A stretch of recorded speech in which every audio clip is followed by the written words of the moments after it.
I mean, for me, like I have a collection of about 63,000 records. Okay, they used to be in my house, and then of course the Q-Tip scenario went down in 1998, where Q-Tip lost his beloved, the record collection that made my career, and that was some scary thing to me. I'm like, yo, I live in the house with all these records, and one faulty switch move, and then all of a sudden, all that wax destroyed his entire house, destroyed reel-to-reels, DATs, and all that stuff. So I told my manager, I was in the process of buying my first house, but I nixed it and said that, I'm actually willing to rent the house that I'm in now for another 2 years. And what I want to do is get a building and sort of build my wet dream sort of sound of like Library of Congress. So I have a spot that can hold about 80,000 records, complete with sliding ladder and cherry wood floors, and it's the record collector's wet dream. I'm very generous. Like I'm not Pete Rock. No, I'm playing Pete. I'm playing. No, there was just a point in life where when producer cats were so dependent, their survival depended on them selling a particular beat and them knowing a certain loop that the other cat wasn't on. But this is like a different society. But no, absolutely.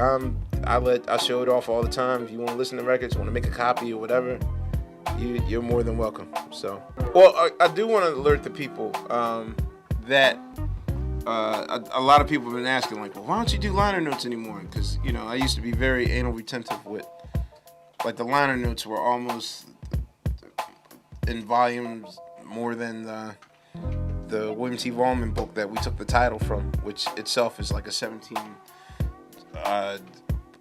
volume novel. But you can actually get exclusive liner notes on iTunes, of which I went into depth over each and every song. People don't know that Rising Up, Rising Down is actually 1,800 pages. So I'm daring myself to actually read. I read the abridged version, which is the cliff notes of it.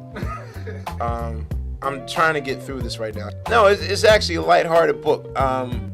One night while watching, VH1's very entertaining but mindless celeb reality shows, there was a show on there called The Game, of which the premise of the show was this pickup artist teaches these geeks how to be strong. What I didn't know was that particular pickup artist was a subject matter of a good friend of ours. His name is Neil Strauss. He's a writer who wrote this absolutely addictive book called The Game, which it looks like the Bible. And the thing is, like, whenever I pull this book out, especially on the airplane, a lot of old women thinking like I'm like, are you going into the ministry, young man, or whatever? And no, it's a very very interesting book. Like I thumbed through it, and now I can't put it down. So, like, the primary goal of it is to show you the sort of scientific